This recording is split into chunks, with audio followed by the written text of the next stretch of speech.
You know, I've seen a lot of Copart videos online where people complain about being scammed when they're buying cars on Copart, but is that really the case?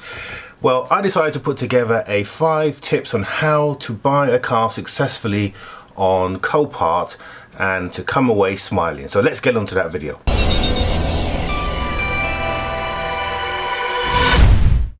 So, is it really difficult to find a decent car on Copart? No, it isn't, but you do need to have your wits about you. There are some simple rules of engagement that you need to be aware of when you're buying cars from an auction site like Copart. Now, what you need to remember is that Copart is a commercial website and it's a commercial business that deals with the trade. And the trade are very tolerant of issues because they have the finance to pull it back, whereas your normal consumer rights, although they do exist in the UK for Copart, you may find that you struggle if you find an issue. So if you put these tips into place, you'll find that the journey into buying cars at Copart will be a lot smoother. So I have 5 tips for you that will help you to buy cars, salvage cars successfully, and hopefully come out with the car that you want at the price that you want and make yourself a nice little profit when you come to sell the car on later on. So let's go into those right now. So in no particular order, starting from number 5. So the first one, pick a brand of car that you're familiar with and get the manuals that you need to service that. Now, why is that important? Well, you look in Copart and there's over 10,000 cars on the inventory, and Copart in the UK has about 10 or 12 sites spread out throughout the UK. Now, if you're just going and buying a car because you like the price, you need to find out exactly how much it costs to fix that. And if you're not familiar with a brand, you might find yourself picking up a car that's going to cost you a lot of money to fix. So you need to have at least be able to fix your car and be comfortable with fixing your car, because these cars are going to be damaged. Some of them are mechanical, some of them have bodywork issues, and it'd be down to you to fix those in the most cost-effective way possible. And the most cost-effective way to do that is by you fixing it yourself rather than outsourcing it to a garage. So pick a car that you know very well. For me, I'm very familiar with the Audi, the VAG range, and what you find in the VAG range of cars, Volkswagen Audi group, now a lot of the parts are used in different models. So the engines, for example, are shared across various platforms, which means that you can use that same knowledge in different cars, but you need to do your research, and that's really important. So pick a brand that you're comfortable with, that you know all the foibles or the issues that come up with that brand. Forums, they're a very good place to check out some of the issues, and you should do that if you're buying a car anyway, because you want to be aware of some of the issues that you may find, and so that you know what you have to do about it when they do come about.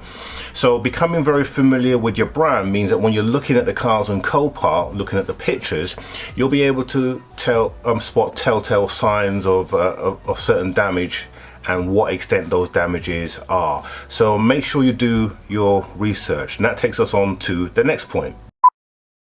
Try and see the car before you bid for it. Now, I know that if you live in the south tip of the UK, like I do, I live in Poole, and you're looking at a car up north in York. York is a 5-hour drive away. How are you going to be able to go and see the car? So on that basis, you take a risk, and that's why, like the previous point we discussed, know your vehicles and well, know the brand well, and know the type of car that you're seeing, so you can tell those you can see those telltale spots. But if you do have a Copart close to you, and I have 2 that are within an hour and a half drive from me, it's always good to go and take a look at the car, because you will see a lot more than the pictures will show you in Copart. Now, all credit due, the guys at Copart, they take a certain amount of pictures from a certain angle, but they can't capture everything. They will do their best, but they will not capture everything, and that's why there are so many disclaimers on their sites when you're buying a car. So it's up to you to make sure that you're buying something that you are fully aware of what the damage is, and that's why it's really important that you see the car if you can. But of course, if you can't, you need to take the risk. So just bear that in mind. I've been to 1 or 2 Copart a yard, and I've been looking at cars online, and then actually going to see them in the flesh, I've seen additional damage that you wouldn't have seen, or I didn't see when I was taking a look at the pictures. So just bear that in mind when you're looking at cars. If you can't go because it's too far, be prepared to take the risks and calculate that additional risk in your final budget. Point number 3, do your research when you're looking up your vehicle. So a vehicle will have a certain price. Copart will give you a figure of what they estimate what the car will be fully fixed. You need to calculate that cost and see how much it will cost you to fix that car. So best way to do that is to pick a model, like I said in the previous tip, watch how much they go for on average, and then looking at the damage, try and estimate how much it's going to cost you to repair it. Now, you can't estimate that cost unless you go out and do some legwork. So it's really important to find yourself a good panel beater and find out what he will charge you for various repair jobs. Now, if it's just painting, find out how much he charges per panel. You can even agree, if you're going to put certain work your way, and the panel beater that I use, he knows that he's going to see me every other month, so he will give me a fixed trade price to actually paint the cars, and that helps me with my calculations. Also, find out the parts, if it's mechanical, if there's issues mechanically, do the worst case scenario and then add that cost up, so that when you get the car, if it's less, great, you'll be able to save yourself some money, but at least you know how much it's going to be. And that's why, again, having a brand, you familiarize yourself with certain parts. And also, I forgot to mention that when you do have a brand that you work with, for example, my brand is Audi TTs. I will look at other cars, and in fact I'm looking at another car, although it is in the Volkswagen Audi group. I know that if I get parts from TTs that are fixed and I'm not going to use, I'm going to keep those. So for example, in my white TT that I have now, my new front bumper that I put on doesn't have any fog lights. So I've kept the fog lights from that old bumper and all the grille pieces, because I know in the future I may come up with a car or buy a car that has those bits missing, and that saves me having to buy those bits. And of course you need the space for that, and I have a big garage that allows me to be able to work on the car. So it's really important that you do your research, and so that you can ensure that when you're buying a car, you're buying it fully informed. Let's go on to now point number 2. Okay, so number 2, stick to a budget. So have a budget in mind and stick to that budget. Why is that important? Because that budget is what you're going to use, obviously, buy your car, but you need to understand that there are additional charges that you need to take into consideration. So when you bid on a car on Copart, Copart will charge you a buyer's fee, that's what they call it, and in that buyer's fee it will depend on how much the car is. So the car is from 1,000 to 1,500, that buyer's fee is going to be something like £95. The higher you go, the more that buyer's fee was. So the last car I bought, it was for £2,500. The buyer's fee was £199 plus VAT. Anything and above that, so when you get into the £3,000, that fee is higher again, so £250. I believe the highest that fee is £500. That's for vehicles over £12,000, or I think it's something like 5% of the hammer price. So as you can see, that's an additional cost that you need to take into consideration with any car that you buy. Other fees that Copart charge you, they charge you for a virtual bid fee. So when you use the online system, it's the only way you can buy cars with Copart, using the online system. You'll charge a flat fee of £7.50 for every transaction that you do.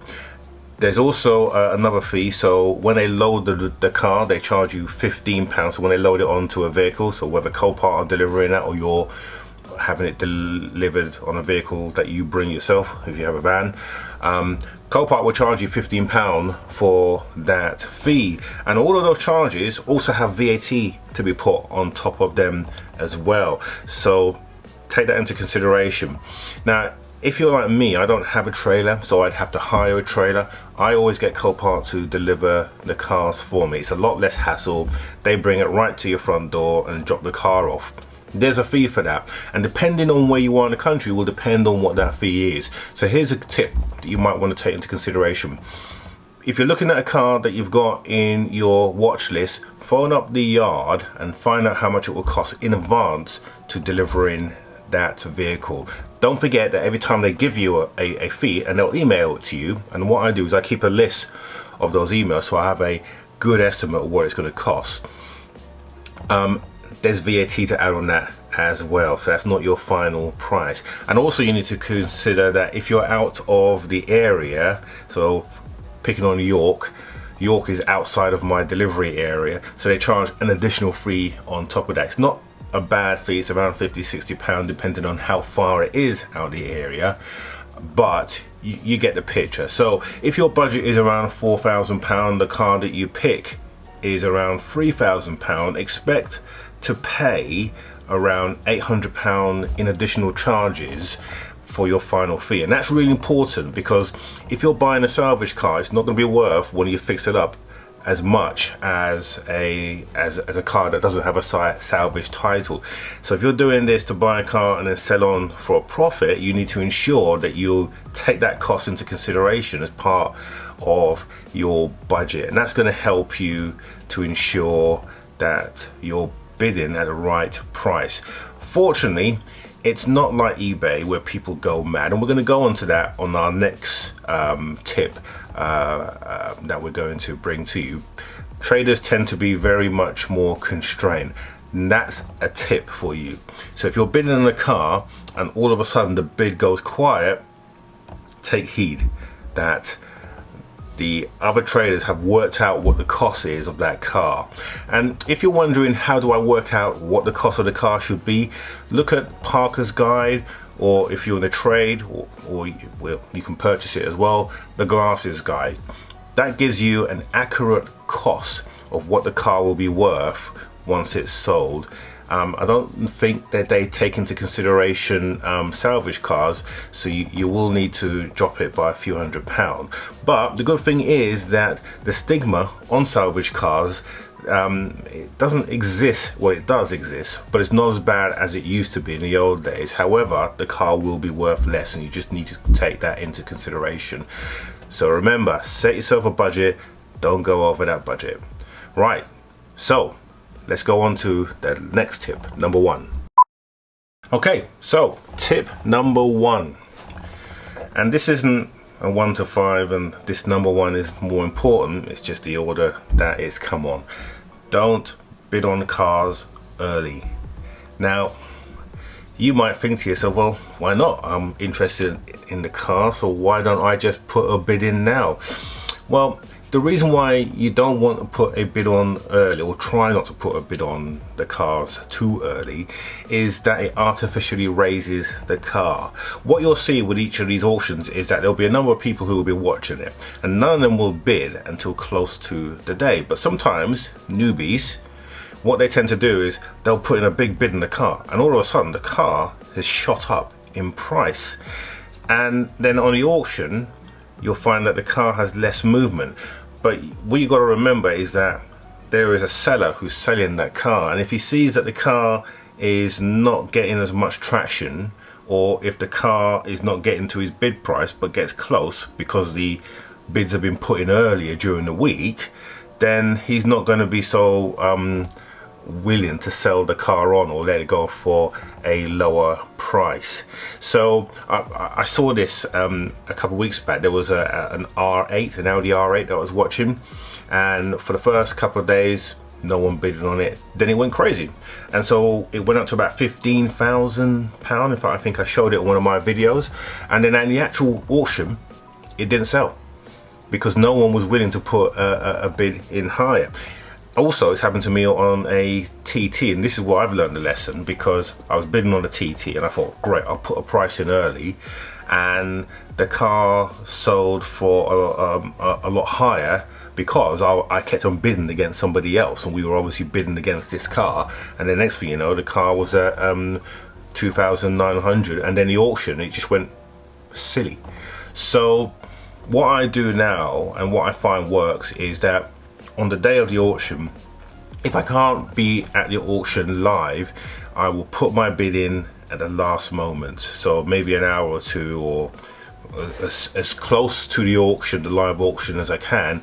I will put my bid in, and then hopefully that will be enough for me to win the auction. And here's another tip: if you can't be at a live auction, put your maximum bid that you're comfortable to buy the car at. And this is where the budget thing comes into mind, as in the previous point. Don't put what you think the car will go for. Put what your maximum bid or your maximum budget that you're comfortable with winning the car in, because the auto bid system will bid for you, and once you get to your limit, all that person needs to do is bid another £50, and then you lose it. I've lost about 10 auctions that way, because I've put in the value that I thought it would go for, and every time it's just gone over by £50. So at least if I did put in my maximum bid, then if it went for slightly higher, I will be comfortable in the knowledge that was my limit. Someone bought it for higher, I wasn't prepared to go any higher than that. So remember that, 2 little tips there: bid the last minute and put your maximum bid that you're comfortable buying the vehicle with as your virtual bid. So that's the 5 tips. I hope that this has been helpful for you. Just a couple of things to help you as well. If you're going to fix the cars yourself, and I advise you to do that if you can, if you're trying to save money, you need to be a competent mechanic. I've been a mechanic for over 20 odd years. So although it's not my day job, I work in the computer industry, but I know enough to fix cars. Plus my son works for Audi, and that's one of the reasons why I look at Audis. But a great source of online manuals is e-manuals online, where you can buy the manuals for around £20. And they're absolutely brilliant because they list part numbers. Some manuals are better than others, but they are workshop manuals. Those can help you as well. And like I said in one of the previous videos, find yourself a good panel beater and negotiate a price with him as well. So just those 2 little tips are going to help you, and along with the other tips that will help you as well. So anyway, that's it for this week. Tell me what you think, whether you think that these tips are things that will help you. As with all things, really it's your responsibility to use Copart. I take no liability for you buying cars. These are just tips that have helped me to become more successful at bidding and buying cars and Copart. So next week going to be a good one. I'm actually going to a Copart, where did that come from? I'm going to a Copart dealer, or Copart site. We're going to be taking a look at a few cars that I'm going to be looking at bidding on, and going to take you with me as well, because going on site and viewing Coparts, it's a lot different in the UK than it is in the US. So I'll give you some tips on how you can make the most of your visits when you go to Copart UK sites. So anyway, as usual, don't forget, subscribe, and ask me any questions that you want. I've been enjoying some of the questions that you've given me. In fact, that's one of the reasons why I've done this this video. So I look forward to seeing you next week, and have a good week. See you next Monday. Always, always, always.